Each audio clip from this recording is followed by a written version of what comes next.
Hindi inaasahan ng Jordan coach ang pinakita ng ating Gilas Pilipinas. Ano kaya ang kanya naging pahayag nang muli nila makalaban ng ating national team? Isa-isahin natin yung pag-usapan mga idol para sa ating video natin ito.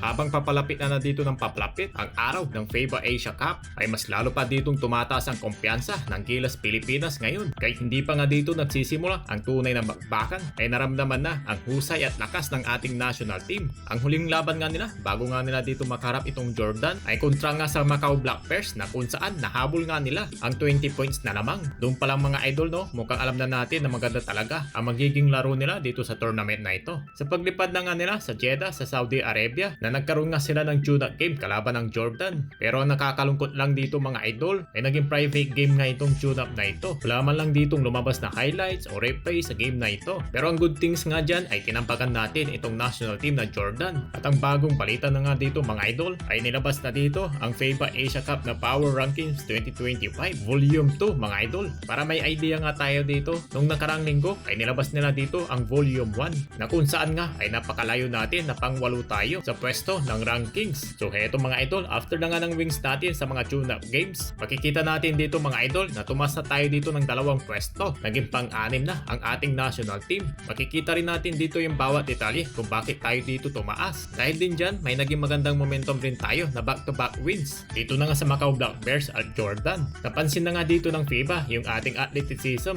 at yung ating ball movement na ipinapakita. Heto rin ay makikita natin na mukhang nasa magandang shape yung ating Gilas Pilipinas team. Even though without Kai Soto, dagdag pa nga dito, their athleticism still make them a dangerous side. At yan mga nasabi na nga dito ng mismong FIBA sa kanilang observation. At hindi pa nga dyan natatapos mga idol. Kahit mismong national head coach dito ng Jordan, sa kanya ditong naging pahayag. Sa umpisa na nga dito ng laban, mas maganda daw ang pinapakita ng kanyang national team na Jordan. Dahil maganda nga daw dito ang kanilang mga shooting at talaga naman na pinaghandaan rin nila itong laban na ito. Pero yung nga lang dito mga idol, sa napakita na nga dito ng ating national team ng Gilas Pilipinas, ay tila nga ba na para ba siyang nasorpresa. Sinabi niya dito hindi niya daw dito inaasahan ang ganito daw ang Gilas ngayon. Mas naging mabilis daw sila ditong gumalaw, naging pulido ang kanilang naging plays kumpara na nga ng mga nakarang taon na nakakalaban nila. Mas naging agresibo daw ang kanilang opensa at depensa at mukhang handa na nga sila para na nga dito sa tournament na ito. At yan na nga mga naging pahayag na nga dito ng national head coach ng Jordan. Ito na ang pinaka last game ng tune-up ng Gilas bago na nga dito tuloy ang magsimula ang pinakamabigat na tournament ngayong taon ng FIBA Asia Cup. Kaya ngayon ay todo ensayo na naman sila dito mga idol. Sana nga po talaga ay manalo tayo dito sa FIBA Asia Cup dahil napakatagal na nga dito ng panahon na hindi tayo dito nananalo sa kompetisyon na ito. So ayun ang mga idol ang ating dito mga pinag-usapan patungkol na nga sa ating Gilas Pilipinas na pagsuporta. Syempre pati na rin dito sa aking YouTube channel.